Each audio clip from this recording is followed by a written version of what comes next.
तो नए साल 2025 का आगाज हो चुका है। इस बार बजट में क्या कुछ खास होगा? अब फोकस इस पर शिफ्ट हो रहा है क्योंकि जश्न मना चुके हैं लोग। अब बजट की बात, किन सेक्टर्स पर सरकार का फोकस रहेगा? क्या इनकम टैक्स पेयर्स को कोई राहत मिलेगी? क्या रोजगार के मौके बढ़ेंगे? इकोनॉमी कैसे और ज्यादा रफ्तार पकड़े ग्रोथ की, इसके लिए क्या उपाय होंगे? इन सवालों का जवाब मिलेगा 1 फरवरी को होने वाले बजट जो कि पेश होने वाला है। लेकिन बजट से पहले वित्त मंत्री की इंडस्ट्री के साथ जो मैराथन बैठकें हो रही हैं, उसका लब्बो-लुबाब क्या है, चर्चा क्या हो रही है, इस पर बहुत सारे सुझाव भी मिले हैं। पहले आप ये रिपोर्ट देख लीजिए, फिर हम बजट एक्सपेक्टेशंस पर करेंगे खास मेहमानों के साथ चर्चा। 1 फरवरी को वित्त मंत्री निर्मला सीतारमण बजट पेश करेंगी, यानी बजट पेश होने में अब ठीक 1 महीने बचे हुए हैं। इस बीच वित्त मंत्री ने इंडस्ट्री के तमाम दिग्गजों के साथ बजट की रूपरेखा तैयार करने को लेकर मैराथन बैठकें की।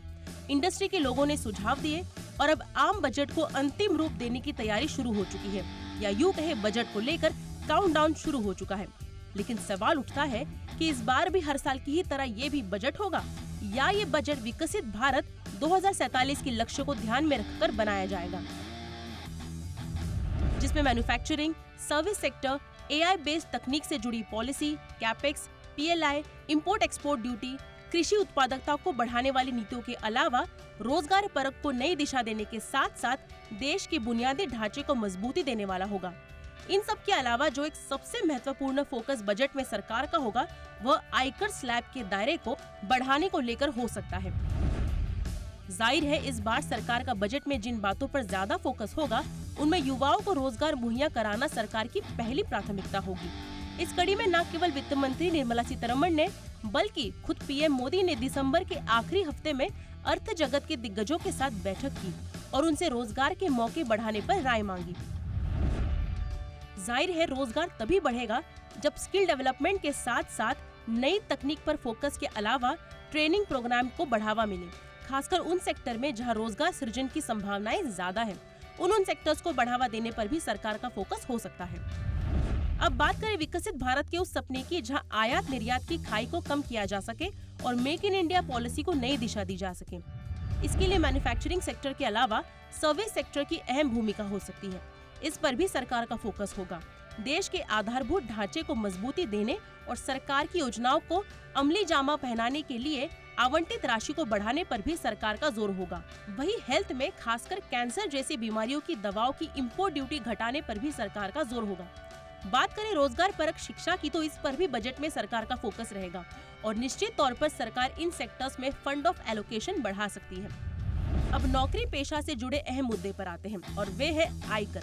सरकार पर इस बार आयकर स्लैब के दायरे को बढ़ाने का काफी दबाव है।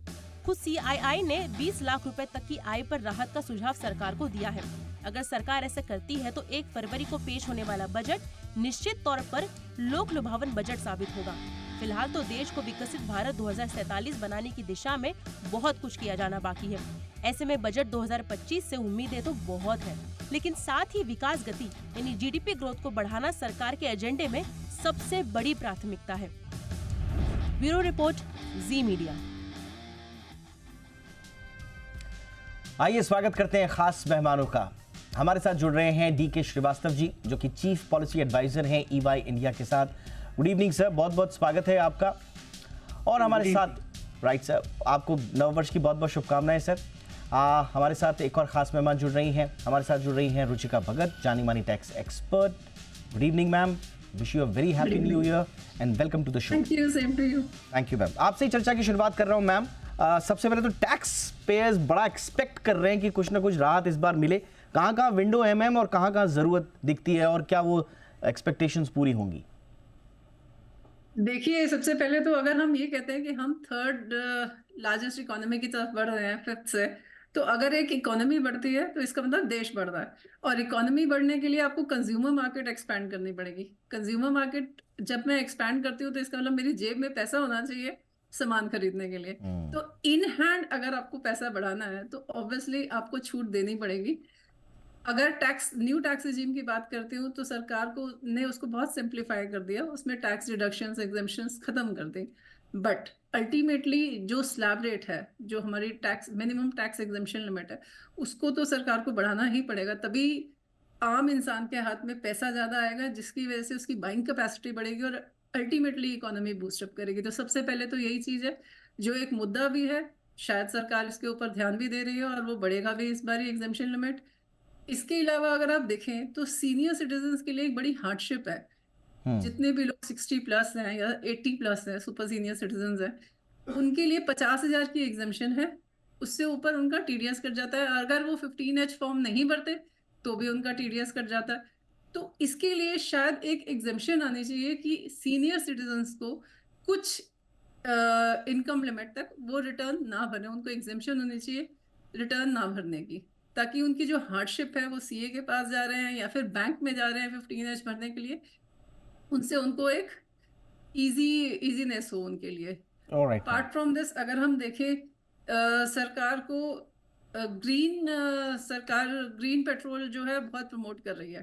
सरकार चाहती है कि हम पेट्रोल को इस्तेमाल ना करें, ग्रीन एनर्जी इस्तेमाल करें। बट हम लास्ट टाइम भी एक्सपेक्ट कर रहे थे कि ग्रीन एनर्जी के ऊपर कुछ एग्जेम्पशंस या डिडक्शंस आएंगी। उससे पहले ओल्ड टैक्स रिजीम के अंदर एक 80EEB होता था, जिसके अंदर अगर आप ग्रीन एनर्जी व्हीकल लेते हैं तो 1.5 लाख रुपए तक का ब्याज पे आपको एग्जाम्पशन मिलती थी। Right ma'am. बट वो एग्जाम्पशन अब खत्म हो गई है। तो मे बी सरकार अगर ग्रीन एनर्जी डेवलप कर रही है तो शायद अगर आप व्हीकल खरीदते हैं तो उसके ऊपर कुछ एग्जाम्पशन या डिडक्शन लेके आए। तो बेसिक ये कुछ मुद्दे हैं जो सरकार को, मुझे लगता है कि, यानी कि आप कह रहे हैं कि एक तो आम आदमी को कुछ ना कुछ आप राहत दीजिए, फिर आपके फोकस एरिया में है सीनियर सिटीजन्स, और फिर जो, क्योंकि आप फ्यूचर ग्रीन की बात कर रही है गवर्नमेंट, तो फिर ग्रीन से जुड़े हुए इनिशिएटिव्स में कुछ और टैक्स छूट रियायतें दी जाएं। ये हैं आपकी 3 एक्सपेक्टेशंस मैम। अब मैं चलूँगा सर के पास। सर, बहुत इंपॉर्टेंट है इस बात को समझना कि इस बार सरकार का फोकस क्या होगा, थीम क्या होगी, क्या वो आम आदमी होगा, उसमें भी क्या मिडिल क्लास होगा? क्योंकि हम देख रहे हैं कि जो लोअर इनकम ग्रुप्स हैं उसमें तो भी मेरे ख्याल से 9-10 लाख करोड़ सालाना खर्च कर रही है सरकार, बट जो मिडिल क्लास है वो हमेशा उसके हाथ खाली रह जाते हैं। तो क्या उसके डिस्पोजेबल इनकम को बढ़ाने के लिए या उसको एड्रेस करने के लिए, मिडिल क्लास को फोकस करने के लिए आप कुछ देख पा रहे हैं सर? विंडो है सर क्या आपके पास? मिडिल इनकम ग्रुप की पर्सनल डिस्पोजेबल इनकम बढ़ाने के लिए कुछ स्टेप्स लिए जाएंगे, जिसमें कि शायद इनकम टैक्स का रैशनलाइजेशन हो। लेकिन सरकार का जो मैक्रो दृष्टि से फोकस रहेगा वो ग्रोथ को सपोर्ट करने के लिए रहेगा फिस्कल पॉलिसी के थ्रू। क्योंकि हुआ ये है कि जब सेकेंड क्वार्टर के नतीजे आए जीडीपी के बारे में, तो एक तरह से सारे जो ऑब्जर्वर्स थे उनको एक शॉक लगा, एडवर्स शॉक लगा, क्योंकि जीडीपी की ग्रोथ जो कि IMF reserve bank of India जो 7% के आसपास उम्मीद कर रहे थे, वो घट करके 5.4% हो गई। और लोगों ने अब अपने एनुअल एस्टिमेट्स भी घटा करके 6% से 6.5% के बीच में कर दिए। जिसका मतलब ये है कि जो एक ग्रोथ की डायनेमिज्म होनी चाहिए थी, उसमें एक शॉक सा नजर आया। और इसका मुख्य कारण ज्यादातर अर्थशास्त्रियों ने ये बताया कि सरकार ने अपने जो इन्वेस्टमेंट ग्रोथ का टारगेट था करीब 17% ग्रोथ का, वो पूरा नहीं कर पाई। ना केवल पूरा कर पाई बल्कि पहले 7 महीनों के आंकड़ों में ये दिखलाई पड़ता है कि उसमें कॉन्ट्रैक्शन हुआ। तो ग्रोथ के जो इंजिन्स होते हैं उसमें एक तो एक्सटर्नल सेक्टर का इंजिन है, एक्सपोर्ट इंपोर्ट के आंकड़ों से निर्भर होता है, दूसरा कंजम्पशन एक्सपेंडिचर का है, और तीसरा इन्वेस्टमेंट एक्सपेंडिचर का है। तो कंजम्पशन एक्सपेंडिचर भी थोड़ा घटा था उम्मीद से, लेकिन फिर भी वो 6% के आसपास था। लेकिन जो इन्वेस्टमेंट एक्सपेंडिचर है उसमें जो खासकर गवर्नमेंट सेक्टर का इन्वेस्टमेंट है उसमें कॉन्ट्रैक्शन हो गया, और वो हुआ गवर्नमेंट ऑफ इंडिया के कारण भी और थोड़ा बहुत स्टेट गवर्नमेंट्स के कारण भी।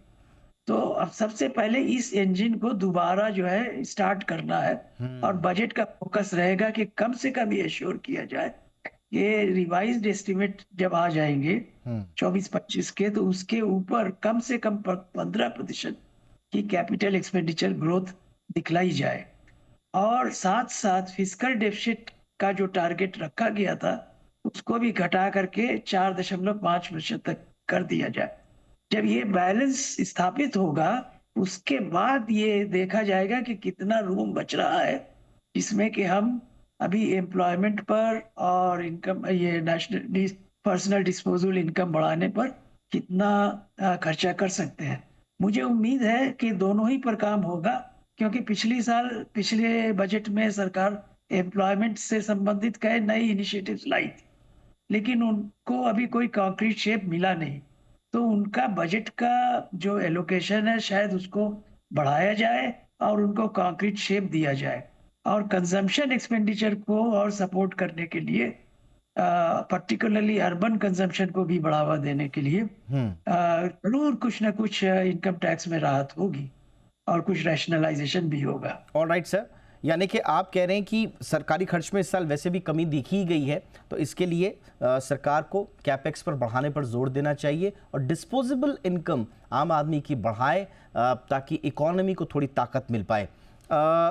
रुचिका जी, अब सरकार तो बहुत पुश कर रही है, बड़ा फोकस में है न्यू टैक्स रिजीम। एक तो आपकी नज़र में इसको जो सरकार जिन उद्देश्यों के साथ लेकर आई थी उस तरह से लोग हाथों हाथ ले रहे हैं न्यू टैक्स रिजीम को, या अभी भी आपको लग रहा है कि ओल्ड टैक्स रिजीम लोगों की पसंद बनी हुई है? और अगर अभी भी लोग ऑप्ट कर रहे हैं ओल्ड टैक्स रिजीम को, तो क्या उसमें भी कुछ छूट के दायरे बढ़ाए जाने चाहिए? बार बार इसमें कहा जाता है कि साहब insurance, tuition fee, home loan interest, senior citizen medicine, इसमें आप थोड़ा और इस पर राहत दीजिए। तो मैम, ओल्ड टैक्स रिजीम में अभी कुछ बचा हुआ है करने के लिए?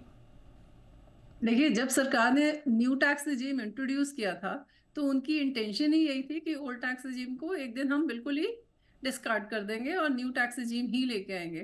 तो लोग प्रैक्टिकली अगर आप देखें तो जब रिटर्न फाइल करने के लिए जाते हैं तो वो आजकल सारे सॉफ्टवेयर अवेलेबल है। इनफैक्ट इनकम टैक्स के पोर्टल पे ही ये सॉफ्टवेयर अवेलेबल है कि आप अपनी इनकम कंपेयर कर सकते हैं दोनों टैक्स रिजीम के अंदर।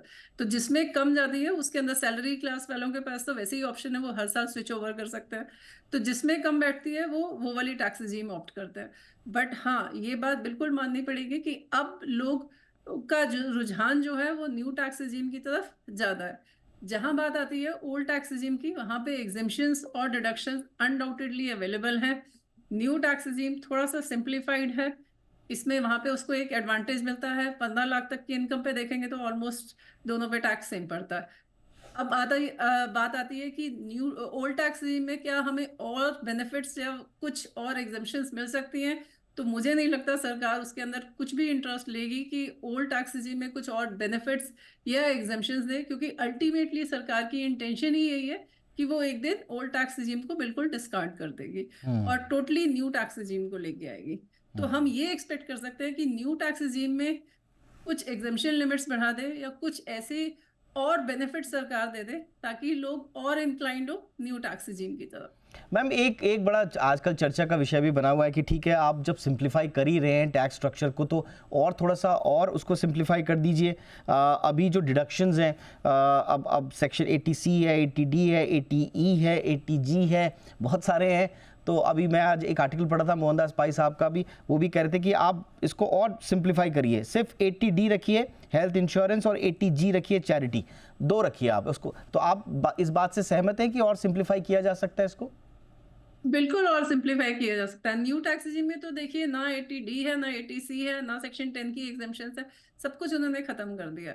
तो बट और सिंप्लीफिकेशन की अगर आप बात करें तो न्यू टैक्स रिजीम में मैं ये जरूर कहूंगी, सरकार ने जो ITR के फॉर्म्स बनाए हैं, एक घर है तो 1 ITR फॉर्म 1 भरिए, दूसरा है एक से ज्यादा है तो ITR 2 भरिए। ये जो कंफ्यूजन है, 1 भरना है, 2 भरना है, 3 भरना है, 4 भरना है, उसको और सिंप्लीफाई किया जा सकता है। तो जो फॉर्म है हमारा ITR का, उसको सिंप्लीफाई करने की जरूरत है, क्योंकि लोग बहुत कंफ्यूज होते हैं कि अल्टीमेटली वो कौन सा वाला फॉर्म भरे। अब 50 लाख से कम की इनकम है तो आप ITR 1 में जा रहे हैं सैलरी क्लास के लिए, उससे ज्यादा है तो आप 2 में, डायरेक्टर की सैलरी है तो आप 2 में जाते हैं।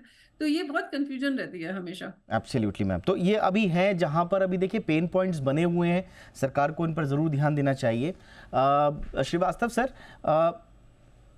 एलोकेशन वाइज हमने चर्चा की, सेक्टर वाइज चर्चा करते हैं और उसमें भी फोकस अब आम लोगों का बहुत ज़्यादा एक्सपेक्ट करते हैं कि साहब रोज़गार के लिए क्या होगा। तो नौकरी के लिए आज जो कि बड़ी समस्या है अभी भी, उसके लिए किन सेक्टर्स में फोकस बढ़ाना होगा जो ज़्यादा से ज़्यादा जॉब जनरेटिंग हो? देखिए, ज्यादा जॉब जो है वो जनरेट करता है सर्विस सेक्टर, पर्टिकुलरली जो ट्रांसपोर्ट, स्टोरेज वाला, कम्युनिकेशन वाला सेक्टर है वो, और फाइनेंशियल सर्विसेज वाला, क्योंकि उसमें capital, incremental capital output ratio थोड़ा कम रहता है।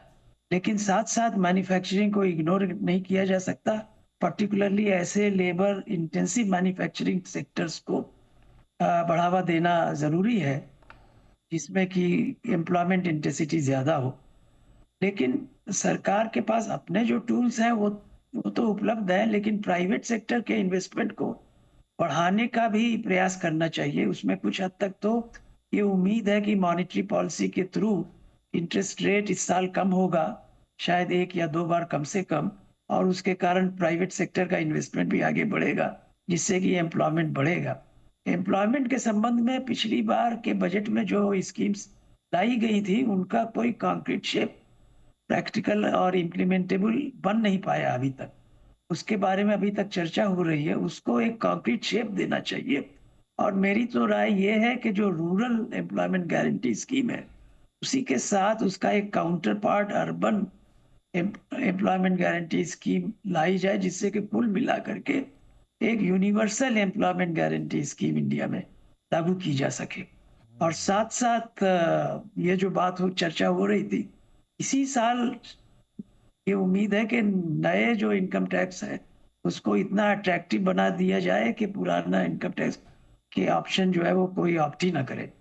और उस स्थिति में थोड़ा सिंप्लीफिकेशन होने के साथ private sector, household sector particularly, अपना सेविंग और इन्वेस्टमेंट बढ़ा सके, जिससे कि डोमेस्टिक डिमांड को सपोर्ट मिल सके। ग्लोबल जो कंडीशंस है वो भारत के बहुत पक्ष में नहीं है, लेकिन 1-2 बातें हैं जो कि हम लोग को रिकग्नाइज करनी चाहिए। एक तो ये है कि शायद जो ग्लोबल सिचुएशन उसमें पेट्रोलियम प्राइसेस थोड़ी सी कम हो सके।